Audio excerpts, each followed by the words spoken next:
eh, setelah sekian lama melayani 4 tahun yang lalu, justru di masa COVID saya dapat kesempatan untuk ekspansi pelayanan ke daerah Jakarta. Jadi mungkin saya salah satu dari sedikit orang, saya salah satu dari sedikit orang yang punya 2 SK dari 2 MD berbeda. Ya, dan semua berjalan dengan baik. Kami ada di Manado sejak beberapa hari terakhir ini karena orang tua dari istri saya atau orang mama mertua saya dalam keadaan yang sakit dan dalam perawatan dokter, sekarang jadwal cuci darah. Jadi saya cuma datang izin sama bu dokter untuk tidak bisa sampai selesai karena harus lanjut antar mama mertua untuk cuci darah. Dan senang sekali bisa berjumpa dengan Bapak Ibu Saudara. Beberapa yang saya kenal dekat, ada yang tidak terlalu dekat, ada yang tidak kenal sama sekali. Tapi hari ini orang semua satu di dalam Tuhan. Amin. Puji Tuhan. Mari buka kitab kita bersama-sama dalam kitab Markus pasalnya yang kedua. Markus pasalnya yang kedua ayat 1, 2, 3, 4, 5. Kita akan baca ayat-ayat. Demikian bunyi firman Tuhan. Kemudian sesudah lewat beberapa hari waktu Yesus datang lagi ke Kapernaum, tersiarlah kabar bahwa dia ada di rumah. Maka datanglah orang-orang berkerumun sehingga tidak ada lagi tempat, bahkan di muka pintu pun tidak. Sementara ia memberikan firman kepada mereka, ada orang-orang datang membawa kepadanya seorang lumpuh, digotong oleh 4 orang. Tetapi mereka tidak dapat membawanya kepadanya karena banyak orang itu. Lalu mereka membuka atap yang di atasnya. Sesudah terbuka mereka menurunkan tilam tempat orang lumpuh itu terbaring. Ketika Yesus melihat iman mereka, berkatalah ia kepada orang lumpuh itu, "Hai anakku, dosamu sudah diampuni." Hari ini saya ingin kita bersama-sama berkonsentrasi untuk sebuah tema tentang komunitas yang produktif. Bilang semua, komunitas yang produktif. Bapak Ibu Saudara, sebagai makhluk sosial yang hampir tidak bisa hidup tanpa orang lain, maka kita ini sudah terbiasa berkomunitas sejak kecil. Ya, dari orang masih kecil, kalau Bapak Ibu masih ingat, dari kecil orang mulai terbiasa untuk berteman dengan satu kelompok. Ya, kemudian kita mulai sekolah, ada kelompok pertemanan sekolah, ada kelompok pertemanan bermain. Ya, kalau saudara mulai SMA, ada kelompok di SMA. Di SMA itu terbagi, ada kelompok gereja, ada kelompok kalau salah, masih nakal-nakal dulu mungkin, ada kelompok dengan teman-teman ini. Dulu sama orang dulu kan belum ada grup WA, belum ada grup-grup yang lain. Tapi tanpa kita sadar kita sudah berusaha untuk membangun sebuah komunitas. Dan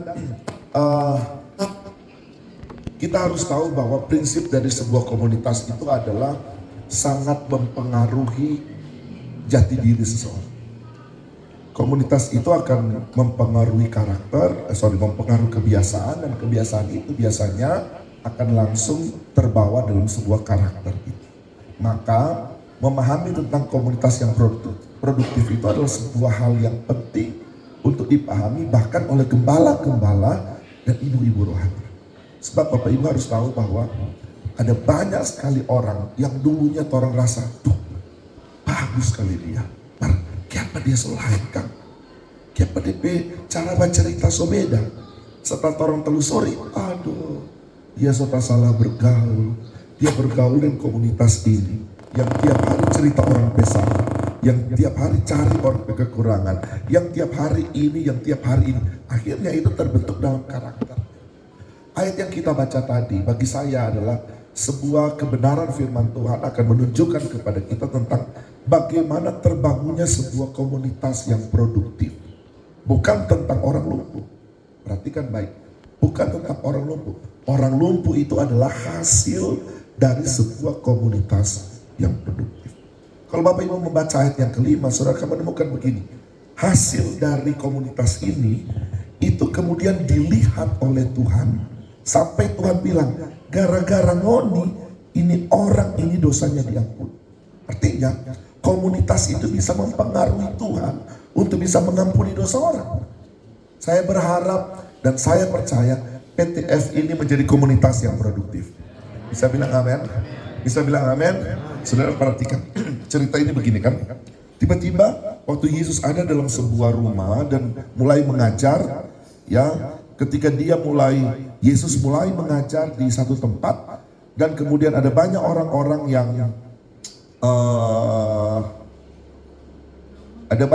yang berkerumun di situ. Nih terganggu, kita punya konsentrasi karena orang dari telepon, apa-apalah. Mulai berkerumun dan tiba-tiba ada sebuah ide, entah siapa yang mencetuskan ide itu, tapi kemudian mereka meminta 4 orang mengangkat orang lumpuh, gotong, bawa kepada Yesus. Ya, saya yakin semua orang situ tahu, yang bertemu dengan Yesus semua masalahnya terselesaikan. Dan setiap pribadi waktu itu semua ada masalah. Ya, tapi mereka memilih untuk satu orang ini dulu yang diselesaikan masalah. Nah, ada 3 hal, mungkin sedikit 3 hal yang saya bisa sharing kepada saudara yang kita bisa belajar dari komunitas yang produktif ini. Bagaimana mereka berhasil membawa orang ini datang, turunkan lewat tali ke bawah, naik ke rumah. Nanti Bapak Ibu mau berangkat ke Israel, nanti saudara akan bisa paham cerita ini seperti apa. Karena rumah-rumah di sana bentuk kotak, saudara akan naik dan lihat dia naik ke atas kemudian turun pakai tali. Dan semua gambaran tentang Alkitab akan terbaca jelas ketika Bapak Ibu nanti akan ada di sana. Nah, yang pertama mungkin secara cepat saya ingin kita sharing bersama tentang cerita orang lumpuh ini yang berhasil disembuhkan oleh Yesus, menghasilkan mujizat yang besar. Maka komunitas yang produktif, hal pertama yang harus dimiliki adalah sehati. Bilang sehati. Coba tepuk pundak kiri kanan, bilang sehati. Coba saudara, sehati ini bukan hanya sekedar orang di sini ada, saya dengar tadi ada 49 orang yang list, ya. Dan taruhlah 50 orang yang ada di sini dan 50 orang ini punya hati sama, enggak susah. Orang enggak akan bisa jadi sama orang pihak. Kenapa? Karena manusia cenderung akan mementingkan kepentingan dia daripada orang lain. Saudara suka atau tidak, saudara harus akui itu. Ketika kemudian sudah diperhadapkan dengan berbagai kepentingan dan tiba-tiba ada keinginan saudara akan bergumul, kalau puji Tuhan kalau sudah bisa tekan. Tapi ada banyak orang, akhirnya kepentingan dia yang terditonjolkan. Nah, untuk membangun kesehatian ini tidak mudah Bapak Ibu Saudara. Kita tahun ini atau akhir tahun lalu dipertontonkan tentang sebuah koalisi yang sudah dideklarasikan. Ini koalisi ini. Orang sama-sama mengusung A, mengusung B. Tapi tiba-tiba patah di tengah jalan. Pecah di tengah jalan. Kurang apa mereka punya komitmen? Kurang apa uang yang sudah dikorbankan untuk sebuah koalisi? Tapi pecah. Kenapa? Karena sebuah kepentingan. Maka bagi saya, sehati itu bukan hanya sekedar hati kita yang sama. Tapi kita harus punya satu roh. Tadi saya dengar dari Bu Dokter, ya, Bu Roni, lu bilang tentang orang punya satu roh. Ya, roh kecil. Satu roh kecil yang harus sama. Dan kemudian ada intervensi dari roh yang besar, maka itu akan menjadi luar biasa. Ada orang bilang, emang ada roh yang lain? Ada sudah. Kalau sudah baca Efesus pasal 6, orang tahu semua situ kan, bahwa ternyata peperangan kita bukan melawan darah dan daging, tapi melawan penguasa-penguasa, penghulu-penghulu roh-roh yang ada di udara. Gampang, orang perang dengan penghulu di udara. Mudah, orang sepakat berdoa dan dalam nama Yesus serang yang di udara. Yang bahaya adalah ketika penghulu di udara, roh di udara itu datang dan kemudian bermanifestasi ke teman kita, itu yang bahaya. Orang pikir orang masih jalan sama-sama, yang tahu dia yang cerita orang dari belakang. Ya, saya kira yang senyum ini korban atau pelaku? Kadang-kadang jadi korban, kadang-kadang jadi pelaku. Tapi ini bahaya. Kalau orang berdoa sekarang, orang mulai peperangan rohani kepada penghulu yang di udara, gampang, mudah. Ya, saya dibesarkan di pinggir danau sekolah Alkitab Tentena. Saya melihat murid-murid kalau bicara doa peperangan, orang mulai datang di beringin-beringin besar.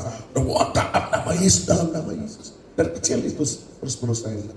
Sampai kemudian Tuhan tuntun saya untuk dapat rahasia ini, bahwa mudah orang kalau cuma soal roh-roh yang ada di udara. Tapi kalau roh itu tiba-tiba muncul kepada orang terdekat, maaf, kepada suami istri, tolak dalam nama Yesus. Tapi kalau dia muncul di tengah jemaat, dan jemaat itu yang paling suka berkorban, aduh susah sekali saudara. Ya, tapi apapun itu, sehati ini akan menentukan komunitas kita produktif atau tidak. Satu roh itu akan menentukan. Kenapa daya dorong kita, daya dobrak kita kurang maksimal? Jangan-jangan di antara yang sehati ini nggak satu roh. Masih ada kepentingan. Ya aji mumpung orang Jakarta bilang. Hidup dengan ya, daripada ya udah pas-pas ada begini ikut-ikut kumpul daripada ada kerjaan di rumah. Oh jangan. Orang harus membangun satu roh. Bapak Ibu Saudara, saya mengikuti doa sejak saya tergabung di PTF. Kami hampir tidak pernah lalai untuk ikut setiap kali ada pengumuman. Ya, saya membuka Zoom. Kalau saudara doa bersama satu malam seperti ini, ya rame-rame, saya dan istri di kamar cuma lihat tuh kamera. Ya, jujur, kadang-kadang semua tasawuf. Tapi membangun satu roh itu tidak mudah. Ya tidak mudah saudara. Harus ada perjuangan, harus ada tantangan. Kenapa pemazmur bilang itu orang-orang yang duduk bersama dengan rukun itu kemudian akan dilepaskan berkat oleh Tuhan. Dan dianalogikan begini, berkat itu datang dari Gunung Hermon, ya, embun itu turun sampai Bukit Sion. Nanti saudara akan pikir itu jarak Gunung Hermon sampai Bukit Sion kurang lebih 200-an kilometer. Jauh. Ya. Bagaimana kalau ada itu embun mengalir? Bagaimana dia bisa deskripsikan ada berkat dari sana bisa mengalir sampai di sini? Ya, semua menguap di jalan sebenarnya. Tapi Alkitab mau bicara begini, di dalam sebuah kesatuan yang tidak mungkin jadi mungkin. Yang mustahil pasti dilakukan oleh Tuhan menjadi tidak mustahil. Kenapa? Bangun kesatuan. Hari ini saya berjumpa dengan teman-teman yang sehati, teman-teman yang satu roh, sebuah komunitas yang produktif. Tidak peduli orang bilang apa orang di luar sana. Kalau orang membangun sebuah komunitas yang produktif, saya yakin ada mujizat besar Tuhan berbicara. Yang kedua, Bapak Ibu Saudara, selain kita harus punya, kalau saya lihat ya kebenaran Alkitab ini, selain harus sehati, yang kedua adalah satu arah, satu tujuan. Waktu mereka sepakat mengangkat orang lumpuh ini, mereka arahnya jelas, Yesus. Tidak ada arah yang lain. Tujuannya Yesus, tidak ada tujuan yang lain. Sehingga ketika ada persoalan, penghalang, mereka tidak pusing. Mereka cari jalan supaya berjumpa dengan Yesus. Penghalang yang kedua, mereka harus bawa naik orang itu sampai ke atas rumah. Mereka tidak pusing karena tujuannya Yesus. Yang ketiga adalah menurunkan orang itu tepat di depan Yesus. Itu tidak mudah. Sekarang orang kalau pikir rasa gampang. Tapi kalau saudara coba menganalisa itu dan saudara ingat konteks ayat ini ditulis, susah sekali saudara. Tapi karena arah tujuannya Yesus, mereka punya fighting spirit, mereka punya semangat, mereka punya roh yang menyala-nyala. Mereka betul-betul bawa dia kepada Yesus. Aduh, saya maaf tidak ada maksud apa-apa. Tapi waktu saya dengar tadi kesaksian dari Bu Dokter cerita tentang gambar-gambar ini. Mana tadi itu bilang, tuh banner yang bilang ini lebih kecil, ya. Ini tidak ada orang pemuka di sini. Ada ini. Oh, kawin ini, ya. Dan bukan tentang mereka, tapi tentang Tuhan, tapi tentang pelayanan. Tujuannya Yesus. Bukan hanya Udaina, ya, orang semua di pelayan, semua tentang Yesus. Kalau masih ada yang melayani orientasinya untuk yang lain, dan hari-hari ini kita mau jadi komunitas yang bukan cuma di sini. Keluarga saudara harus jadi komunitas yang produktif. Saya melayani tahun ini memasuki 12 tahun melayani jadi pembina di rumah tahanan Cipinang Jakarta. Dan di lapas Cipinang 5 tahun. 5 tahun di lapas Cipinang. Ada beberapa lagi yang lain minta cuma karena ya orang punya keuangan masih minim jadi cukup dengan ini. Namun sudah datang setiap bulan 2 kali bawa makanan 100-150 kotak kasih makan dengan uang sendiri ya. Kalau kemudian ada yang bantu puji Tuhan, tapi kalau enggak kami harus sisihkan uang belanja kami, sisihkan uang skincare istri saya supaya boleh saya makan orang di penjara. Dan untuk supaya bisa kasih makan istri saya mesti masak sendiri, bukan tentang kami. Aduh kalau cuma foto orang pediri ya, pikir apa mau urus pada orang saya urus torpek keluarga saya setengah mati, mau urus orang jahat-jahat di sana. Tapi ini tentang Tuhan. Ini sekali lagi tentang Tuhan, tentang pelayanan. Setiap Sabtu malam kami keluar. Sekarang sudah jemaat yang jalan karena sudah sistemnya sudah jalan. Awal-awalnya kami keluar untuk kasih makan pemulung. Orang bilang ada teman hamba Tuhan bilang, bikin apa nggak mesti saya makan untuk pemulung di Bekasi sana. Tapi mereka nggak tahu hari ini saya sudah membaptis 15 orang anak jalan. Kenal Tuhan. Nggak harus publikasi, nggak harus heboh-heboh, tapi berdampak. Kenapa? Karena sasarannya jelas Yesus. Ya, apapun orang mau bilang tentang orang, itu nggak akan mempengaruhi arah kita kepada Yesus. Cerita jahat orang terhadap kita itu tidak akan pernah merusak rencana Tuhan atas hidup kita. Maka saya mendorong kita semua bangun komunitas yang produktif. Ya, kita sharing lah hari ini semua hamba-hamba Tuhan. Toh komunitas lihat kalau komunitas Torpe komunitas mulai bergeser, aduh, arahkan kembali kepada Yesus. Kalau kemudian pelayanan mulai mengeluh karena sudah ada doi, jangan. Melayani ini tentang Yesus, bukan tentang uang. Ya, melayani tentang Yesus, bukan tentang yang lain. Dekat tepuk tangan dulu untuk Tuhan. Ya, yang ketiga, terakhir kita. Karena kita lihat Om, baik di rumah kurang agak-agak terus Pak kita. Ini kok tapi penginjil KKR, dia datang Pak kita ke gereja, dia KKR sembuhan ilahi. Ya, dia turun dia bilang, saudara yang sakit maju karena ini pendeta udah kesembuhan ilahi. Dia berdoa, oh mak datang terus, ulang di kursi roda. Karena mau lupain tapi taman saat ini dia. Jadi tiap kali lihat di pemuka, kita tabayang sekali tuh. Tuh oma itu pemuka.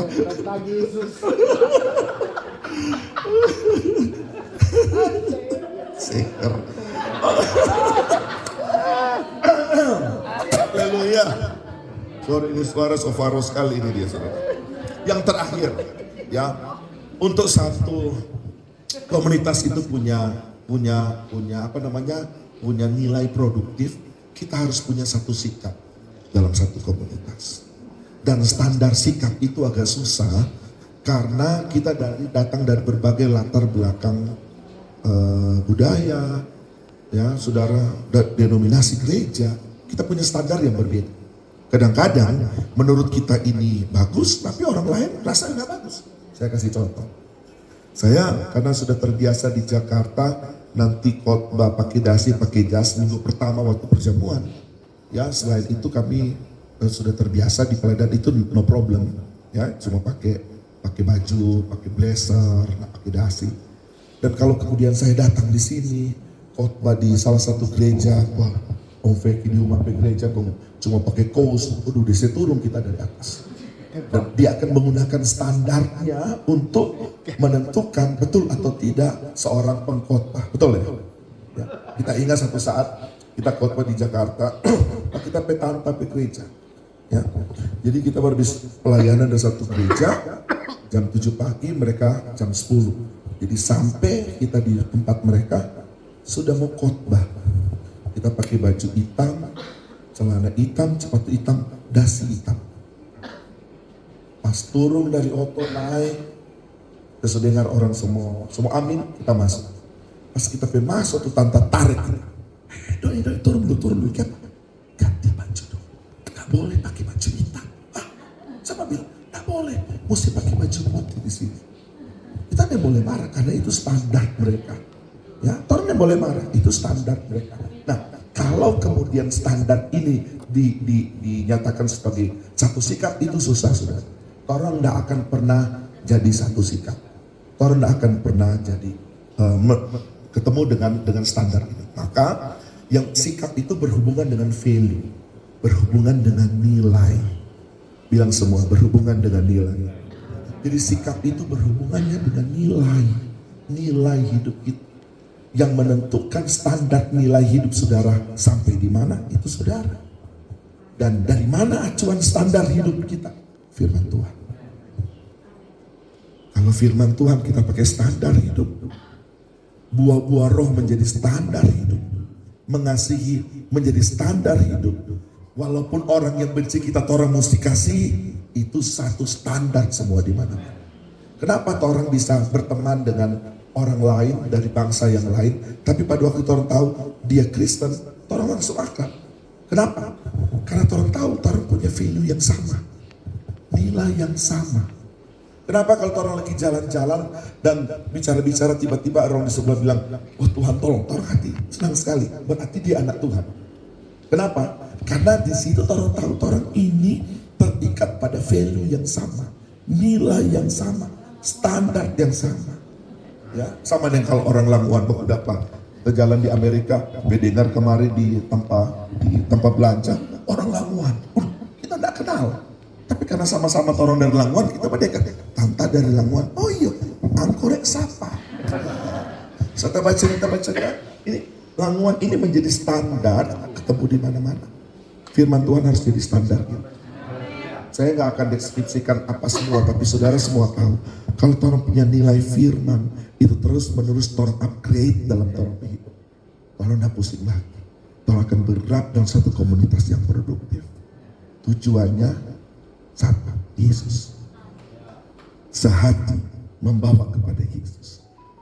Saya beberapa kali ikut doa di sini, saudara. Saya dengar ada satu doa yang diulang-ulang terus menerus kita doakan. Tentang perjalanan kita, tentang penjualan rumah. Ini toh, saya tanya, ngoni tidak ada masalah? Tidak ada persoalan? Ada. Kenapa cuma doa ini yang terus-terus diucapkan?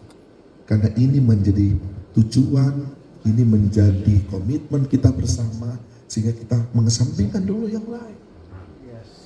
Yang angka ini orang lumpuh ini, ada masalah? Tidak ada.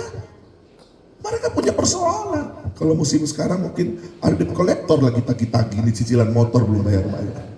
Ya, tapi enggak. Orang enggak pusing, orang punya masalah. Orang tetapkan hati, orang tetapkan tujuan, orang punya nilai yang sama. Maka orang menjadi komunitas yang produktif.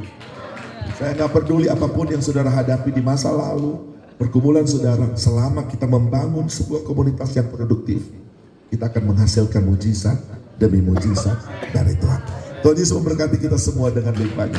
Amin. Saya serahkan. Mohon maaf Bapak Ibu,